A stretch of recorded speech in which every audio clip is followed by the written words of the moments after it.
show on the road. Again, thank you very much for contributing your questions. Welcome to the Nonprofit Report, your update on nonprofit organizations, issues, and leaders. I'm your host, Mark Oppenheim. Today, we're discussing space exploration, space commercialization, space research, and why it is important to us all, with special guests, Carly Pitman, Executive Director of the Space Science Institute in Colorado, Anita Gale, CEO of the National Space Society in Washington, D.C., and Mark Sykes, CEO and Director of the Planetary Science Institute in Arizona. And a reminder to Zoom attendees that we'll take 3 snap polls during the show, we'll announce results, and questions submitted through the Q&A function at the bottom of your screen will be included in our discussion. So thank you all for joining us. It's so wonderful to see you, to talk about one of my very, very favorite topics. It brings me back to being a little boy and just so fascinated with everything that there is about space. So we're going to talk about this thing called space and how close it is, because it's right there between my fingers, right? It's right in my body.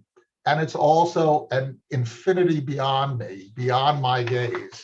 So let's talk a little bit about why this topic is so important, why your studies are so critical to our prosperity here on Earth, and how we get more people engaged. Can we start with you, Carly? Could you talk a little bit about the Space Science Institute, what you do, what your mission is, and then let's broaden this out. We'll go over to Anita, and then we'll end up with Mark, and then let's talk about the relevance of space, because it's enormously expensive to explore. It's enormously expensive to commercialize. We're going to talk about what the return on that investment is for civil society. But let's start with the Space Science Institute, Carly. Tell us a little bit about your mission. So Space Science Institute is a 501c3 nonprofit, both science research and education. So our primary 3-pronged mission here is to enable scientists to pursue the big discoveries in science. One of the ways that we do that is by offering the ability to work from anywhere so that you can be closer to your collaborations, and just to give freedom and flexibility to those people working in science.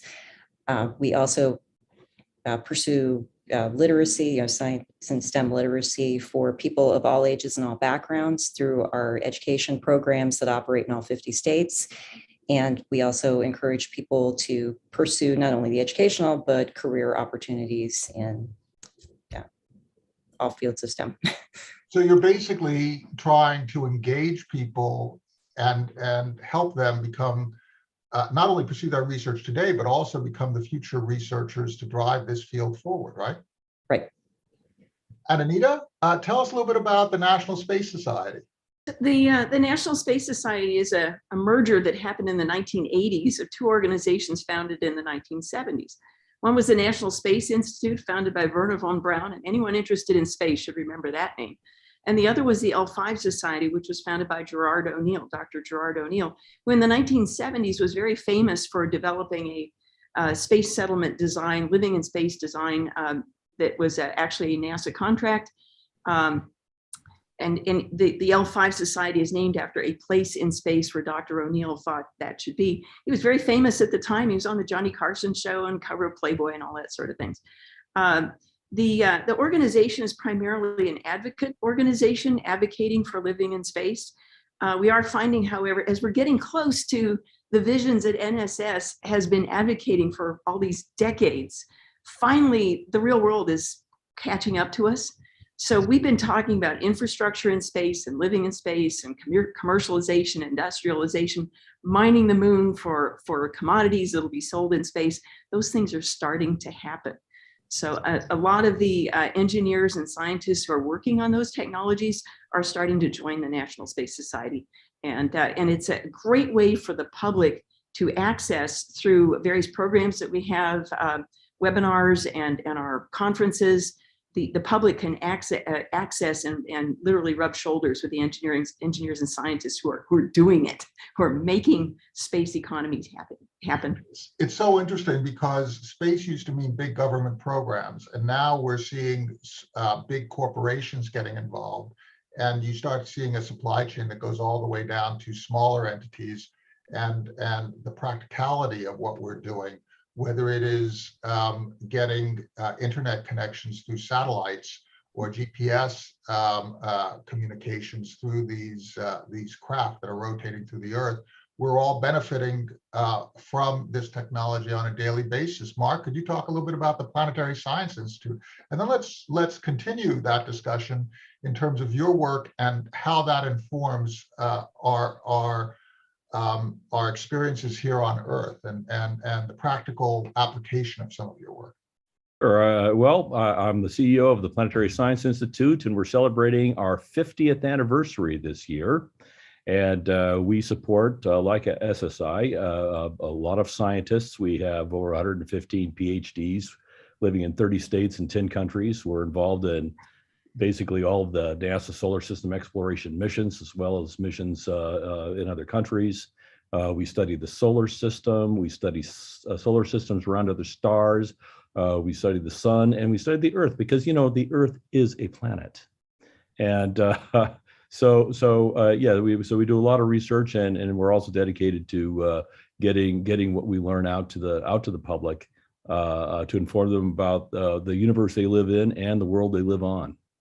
And you're also studying the dynamics amongst the planet. So there's the physics of how these bodies actually interact and affect each other as well, correct? Well, it's not so much about Mars influencing Earth or something like that, but rather the model, how we study these other worlds. We use models that are often developed right here on the Earth to explain the Earth, like the global circulation model, and we apply it to other planets. And it's like taking your family car out onto a racetrack and taking it through its paces and finding out where it breaks. And when we find that things like the global circulation model works very well in explaining what we observe on Mars. In fact, we can take it back in time, millions of years, and have predictions that come true based on the application of that model. Well, guess what? Doesn't that tell us that model works pretty good on Earth? And so, if it's telling us something about the climate change, that maybe we need to be listening to it. It's really interesting because there are studies that have taken place on, for example, the weather patterns of Jupiter and the dynamics in the atmosphere that I'm seeing applied now to climate models. In fact, to challenge some of the climate models that we've had here historically. Do you find that the work that you're doing, Anita, that you're doing, Carly, and of course that you're doing, Mark, that the immediacy of application to real world problems here is becoming shorter, that there's a closer relationship as we become much more familiar with the science and as we have computer modeling, algorithmic modeling, and so on and so forth, that we can apply to different problems across boundaries that previously defined those problems? So as an engineer who's been in the business since the mid-1970s, it's always been there. Either it's been on the horizon. I remember when GPS was first proposed. Well, and now it's everywhere. I think a lot of people don't even realize that GPS is a satellite system. It's not just something that tells you where you are. It tells you where you are because there's satellites in orbit above us. So for an engineer, it's just, we're just doing what we do, and space happens to be part of it. Well, what you're saying is that actually these ideas, which used to be the province of academics, scientists, researchers, specialists, are now becoming more commonly discussed and also more commonly experienced through these kinds of yes, yeah. right? And there's a satellite, the Landsat system has been in operation for decades and decades doing Earth observations. We're just doing more Earth observations and better Earth observations now in different sensors. It's a continuum. It's improving over time. How do we get the knowledge distributed? Are each of your organization, Carly, you described your organization as being very much engaged in getting knowledge out there and also fostering knowledge. Mark, are you trying to get more and more people engaged in this beyond the specialists, the PhDs and so on, who are intimately attached? Do you have programs to get more people involved? Sure, we all, colleagues, well, we put out, when papers are published and things like that, we put out press releases, and nowadays we also put out social media stuff, and we have people giving lectures. We have programs that go into classrooms, and I've got a thing that popped up here, and we, I guess I was asked to fill out a poll, but we try to engage the public along a greater and greater number of vectors as the technology is developed to do so. What do you think is the most important thing that the public should be supporting today? Before, it was an easy question to answer, right? Well, space exploration, right? But now we have major projects. The new telescope that was launched, that is really going to provide a lot of data, but for real specialists. And then we have this amazing array of satellites that Elon Musk is putting up, that is going to improve communications. That's a very practical commercial application. And then in between that is these flights by billionaires, launching rockets that go up and come down, right? And taking these different modalities. I'm going to go around the room, and starting with you, Carly, what do you think is the most important thing that we should think about as sort of just plain citizens in terms of space, and where we think we should invest our time, effort, money, attention? The labor force, because you get all the wonderful ideas and, anything that we work on in space, you got to have people to analyze it and tell you what you need.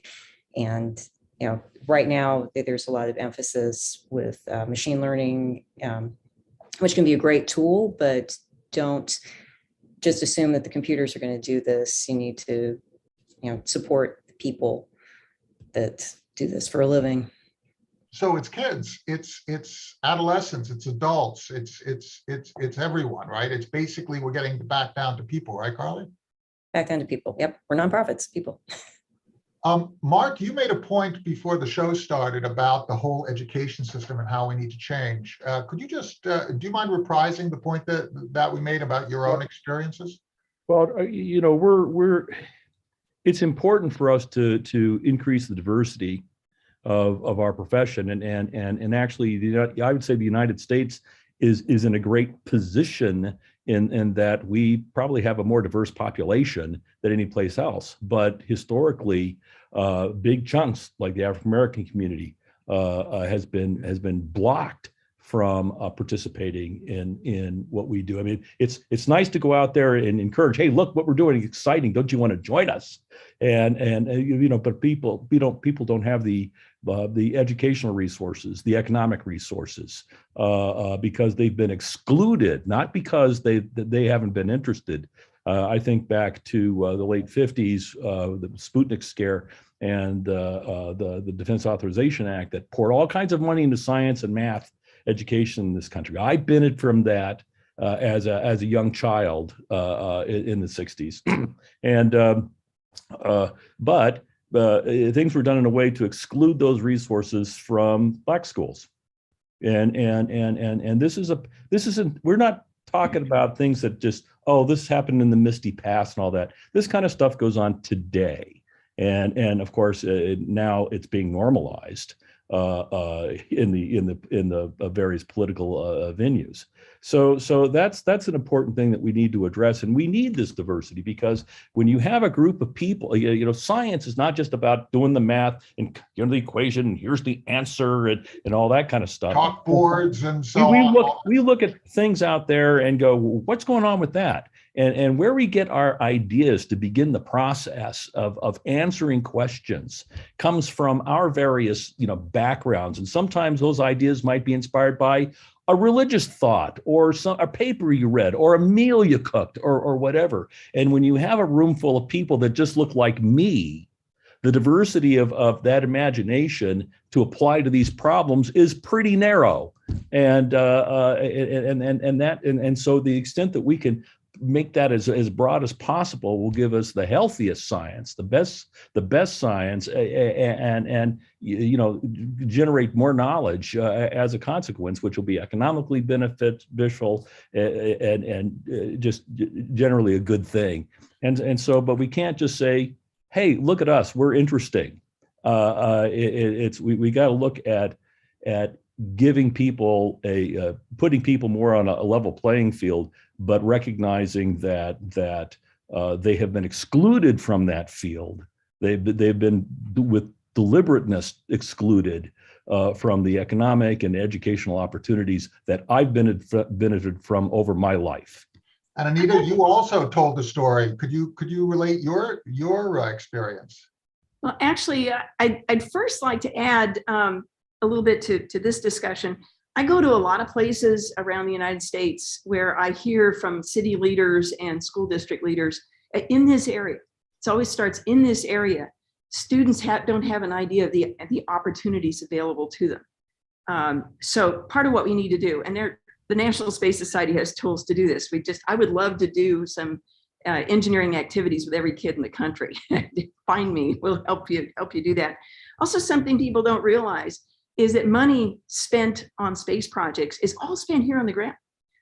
It's not the money, not yet. Money isn't yet spent on space until we start making lunar commodities that we sell to people in space. But money is all spent here on Earth. The money spent on space projects is not taken away from the economy of Earth. It's adding to the economy of Earth. My own, talking to the exclusion that Mark talked about, I graduated from high school in 1969. I didn't even tell my high school counselors I wanted to go into engineering. When I was in engineering between 1969 and 1974, I got both a bachelor's and a master's in 5 years. Engineering enrollment of women passed 1%. So I get into industry and the engineering population of women is 0.00 nothing. So I was first woman, only woman, most vintage woman of almost everything I've ever done in my career. Yeah, and so what that means is that we're leaving talent behind, right? We're leaving ideas behind. Mark's point that, who knows where the next idea comes from. And if what we're doing is we're systematically deciding that only a very few people, because of our policies, can have access to this path, what we're doing is we're hobbling ourselves. Carly, could you talk a little bit about how you are shifting that reality by engaging others, by investing, and by having your donors, your board members, your funders undertake that investment? Talk a little bit about some of your programs. So a lot of our programs, since we have the charge to increase the STEM literacy for people of all ages, we go for pre-K through gray audiences and families.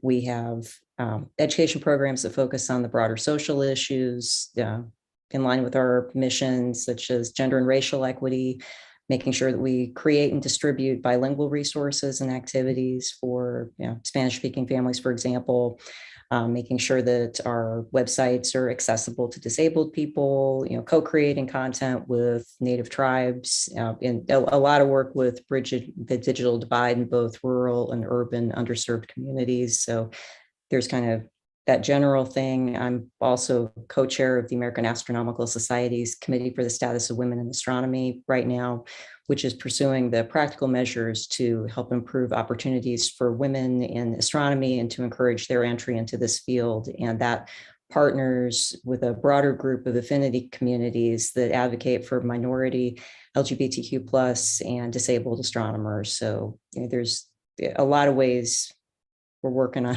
this. See, I love that, because so often we define the sector in these little buckets, these little pigeonholes, right? The whole idea that thinking about making things accessible to people with disability, because that's where the genius might be. Making things accessible to people who are young. What did you say, to gray? Yeah, pre-K to gray. Right? Pre-K to gray, right? Youth and age become equivalent when we're talking about creativity, right? So how do you create that that opportunity cannot be divorced from the actual subject matter that we're talking about.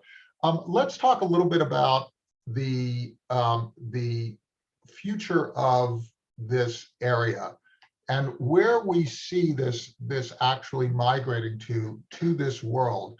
It seems to me that space is becoming increasingly another area of competition, and we've moved beyond the ideological phase to a very practical circumstance in which space junk. I talked about Elon Musk's web of satellites, but we also have the fact that we're putting a lot of junk up in space, and that junk is becoming hazardous. So we're talking about regulation there. We're talking about arms competition with exploding satellites that are positioned to attack other satellites. We're talking about claiming areas of the moon or of other planets. Mark, could you talk a little bit about what you see in the future and how we can forestall some of these negative impacts? I don't think we can, because we have a lot of stupid people in the world.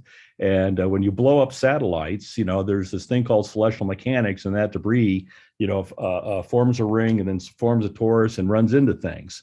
And so the extent that that kind of activity goes on and is this going to ultimately make near Earth space a place where we can't do anything?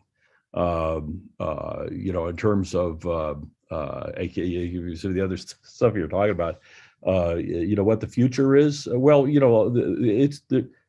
space has been commercialized for a long time. Communications is a very big deal. Earth observing is a very big deal, because it affects agriculture and aquaculture and even looking for resources on the Earth, for mining and stuff like that. A lot of that is leveraged and facilitated, by work in space. In terms of whether we have a future in space beyond performance art, that's yet to be seen. Because we have the Artemis program to go back to the moon and all that. I mean, I was involved with the Space Exploration Initiative, which you need to remember. Back to the moon, this time to stay, then on to Mars, and look what happened with that. I've been involved with every initiative since then, and look what happened to that. Even the Artemis program today, there's no commitment beyond one landing. There's no plan for permanent habitation or whatever facility on the moon. If there's a plan, then there'd be really interesting flow down requirements that would be really fun to address. The value of doing something like that. Well, let's look at something like closed ecology life support systems. That it's one thing to do things in an experiment. That's an experiment on the Earth in a cannon in Florida or something. But when you're in a situation where if you don't figure it out, or if then people can die, well, then you dig into it deeper, and then that helps learn a lot about, again, isolating ourselves from the environment down here in the Earth. So right now, I'd say our future in space is what we can make for money. So the space tourism, that's all great, but they're not doing it for existential wonderful things. They're doing it to make money. They do it because they can make money, and that's fine. I'm all for that. But in terms of the rest of it, it's to the extent that we just go down to plant a flag, or to say, well, we did it, so we're have more testosterone in our system. Well, that's performance art, and at some point, I think that we risk coming to an end on all that stuff when we don't have a long-term vision. Anita, we're going to go to you. Yeah, I'd like to add something. There's an experiment going on the International Space Station right now that's taking advantage of microgravity, or basically almost zero gravity, to grow human retina tissue, your eyes, human retina tissue in zero gravity. And they're getting retina tissue that could be implanted in people's eyes and prevent people from being blind. That's worth a lot. That is a product that can come from space. So we're doing research right now. On the moon, we've landed in 6 places on the front side, which is basically basalt plains, lava plains. On the back side, The highlands are primordial bedrock that have been pummeled for 4 billion years by everything the universe can throw at it. So whereas there's a mine in Sudbury, Canada that's been producing since the 1880s that turned out to be an asteroid strike, there are lots of those on the backside of the moon. We need to get back there. And we found that, we have found that zero gravity is a great resource. We can get better vacuum in space or on the lunar surface than we can get with very expensive equipment here on Earth. That's a valuable production commodity. There is so much economic potential in space and on the moon. We just need to get there.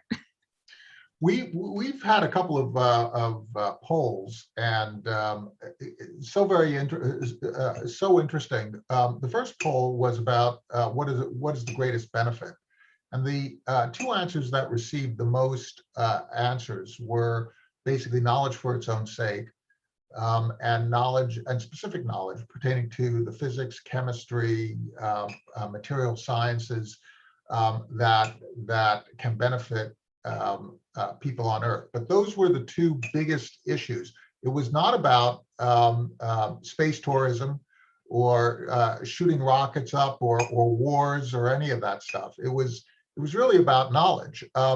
Carly, can you talk a little bit about where you see the future going in terms of the use of space? Is the potential really, as Anita talks about, that we basically integrate it into our daily economic activities? Space is just part of living. It's an extension of what we do. And maybe we work in space, maybe we create things in space. It's just another venue for human activity. How do you see it? I would love for that to be the case. I think we're still in resource prospecting mode right now, and obviously concerns about protections from the threat from near-Earth asteroids or military security in space types of things. But we're still in that resource prospecting phase as far as I can see for several decades. Do you think that we just had Don't look up. Yeah. We just had, and Mark, I'm going to give you the last word since we're coming to the end of our time. We just had this film that was Don't Look Up, right? Where the scientists were, it's so interesting. Evidence scientists like data was basically ignored for fantasy until it's too late. Right. And we're all talking about the possibilities of space, but also some of the downsides, putting a lot of junk up in space, creating a venue for wars and so on and so forth. Is there something that we can do in terms of society and how we actually pay attention to evidence and expertise? Well, you got to present evidence, because when we talk on TV, when I talk on the news or do an interview for the paper, what appears on the news or in the paper is a conclusory soundbite statement, and no time or space is given to explaining the process by which things come about. It relies on my making a conclusory statement because I've got a white beard and maybe a lab coat and have a PhD and have some status that people should listen to me. And so science has been reduced to and science is, I don't think science is being really taught as a process. So the public is looking at science as just another opinion, that if you don't like that opinion, then you can ignore it. So it's the soundbite against another soundbite, right, Anita? Right. Soundbites. We've got to find some way of spending time, our own little special cable channel or something like that. So if somebody says this vaccine is 97% effective, well, let's have a half-hour presentation about, well, we started out with this many people. We gave these many people the vaccine. After such and such a period of time, this many people had the disease in these two groups. And then we do the ratio. We do arithmetic here. And, explain about how the science works. Explain what uncertainty means. Because people go, oh, there's uncertainty. Well, then we can, like in the movie, oh, it's 99.7, it's not 100%, and so we can ignore it. We do a terrible job presenting science today, and I'd say it's even worse than it was when I was much younger, when there's a lot of novelty, particularly in our business. And so there's a lot more explanatory stuff provided in the media, and that's gone now. Anita, Carly, I'm going to give. We're going to go one more round. Anita, could you comment on that? How do we deal with that? How do we change this? Do we have to become better communicators? Well, yeah, there's been discussion in the engineering nonprofit community, engineering technical societies and NSS. There has not been a good TV show about engineers at work and what engineers do. I mean, we have TV shows about police officers and medical people and lawyers, but not about engineers. People don't know what engineers do. You look around a room and people don't know that everything in your room was touched by engineers in some way, which means engineering is a really great career path. Except for hidden figures, it would be one of them. They're very, very few, but there are some, and even there, it was really about the drama surrounding those individuals. But the whole idea of trying to figure out how problems are solved, like a police procedural, but now applied to engineering. I think you have something there. The whole idea of we need to make things accessible, and maybe partly it's our fault by not making things accessible. Is that part of your point, Anita, or no? Well, yeah, yes, yeah. People hear the word engineer and they either think driving a train, which is a different kind of engineer, or it's these lofty people in white shirts and ties, and that's how it was in the 60s for sure.